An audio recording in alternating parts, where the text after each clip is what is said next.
After putting 38 years in prison, losing a 16-year-old daughter to street violence in 2012, burying my son last year on March 17th, I decided to change my life. Somewhere down the line, I had became institutionalized. And I was more comfortable in prison than I was on the street because I knew what to expect in prison.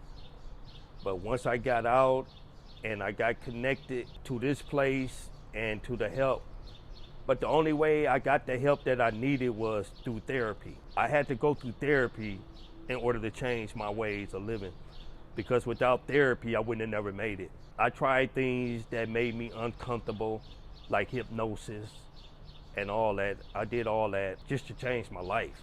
After losing my 16-year-old daughter, it took a toll on me.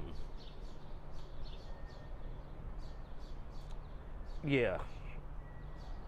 Then burying my son last year, it was a blow. So I had to change. And I got the opportunity to come here. And once I came here, I put everything into it to change my life. Loud Family gave me the opportunity to work, become on staff here. At the time, I was going to school to learn more about substance. Like I said, I was institutionalized, so I didn't know how to live out here. But coming here, living by myself in my own room, I got used to liking the way it was out here than it was in there. Now I love being outside. I think my past was meant to be this way. In order for me to change, I had to take some losses for all the damage I did. I mean, I wasn't a saint. You know, I did a lot of damage in my life to my family, friends. I hurt them, you know, by being the person that I had became. But that wasn't the true me, though. I'm a different person.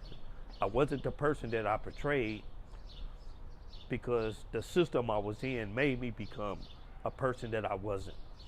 I had to put a stone around my heart in order to survive. But that's not me.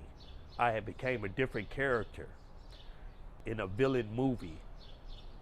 But now I chiseled all the cement from around my heart and letting everything flow now. I like helping people. Now I like giving back. It's nothing nobody can ask me that I won't do now, because I don't want them to take that path I took. You don't have to take the path. You don't. It's opportunities. It's just a whole world out there that I miss, that I don't want nobody else to miss. I got 11 grandkids. I want to be a part of their life because I miss my son's life. It's just like been a struggle. But now I got it. I got the opportunity here. I'm full-time staff. I live on campus, so I'm on call whenever they need me. I do a lot of mentoring to the young guys here, you know, and a lot of them, they dads know me. And by their dads knowing me, they told them stories about me. But when they look at me, they don't see that. That's because how I changed. And I did this all within a year. After I buried my son, I was tired.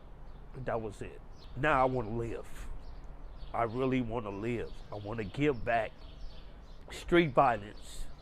You know, I go out on my days off. I go back to areas where I grew up at, and I talk to people, you know, about the street violence. Man, y'all don't have to do that no more. It's over with. It's over with. It's over. Live your life. Because sooner or later, you're going to get caught. You're going to do life behind prison. You're going to miss everything that somebody wants. I want to be out here now. At first, I didn't. I like the trees. I like hearing the birds. I like going to the movies. I'm in church every Sunday. I just changed everything about me. But I only did that through therapy. Therapy helped me. Without that therapy, I wouldn't have never made it. There's certain things I could talk about to them that they understand. And then, you know, like the staff here, You know, I shared a lot of stuff to a lot of staff members here. A couple of them been where I've been, so it's easy to talk to. Kathy, she's a lady that comes in, and me and her hits it off right off the top. I never would thought the CEO, well, I'll be close to her, but I'm really close to Kathy. I like her. I like Kathy because she understands.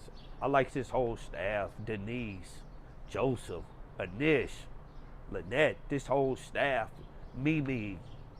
It's just great. You know, they open their arms. They welcome me here, and I'm running with it. I'm running with it, and I do whatever it takes to keep this place flowing. Do whatever it takes to help the next person change their life. That's what I'm here for, because I have a story. I've been on both sides, the good side, the bad side. The bad side didn't work out. You know, sooner or later, I wasn't never gonna come out. That's what really scared me. Was my next case, I wouldn't have never came home. But you know, it is what it is. You know, I had to go through that path to grow. You know, and I had to learn, and I learned that way, and I care. I care. You know, I like to change. I like to, if anybody, I like to change everybody in here, because right now they see me, they know they can do it. Like I say, I go back to my old neighborhoods. They proud of me. They rather see me like this than I was. You know, how can I get there? First, you got to go through therapy. Then you go to treatment. Then you work on yourself. You leave all the old stuff behind, and it's about you. At a certain time in your life, it becomes about you.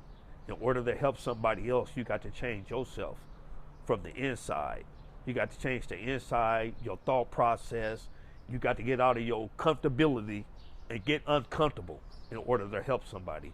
If you're not uncomfortable, you can't help them. Because if you're still comfortable, that means you're still living in that same world that you was in. And I choose to get uncomfortable. I choose to do things that makes me uncomfortable. And I tends to like it now. Yeah, my life just changed.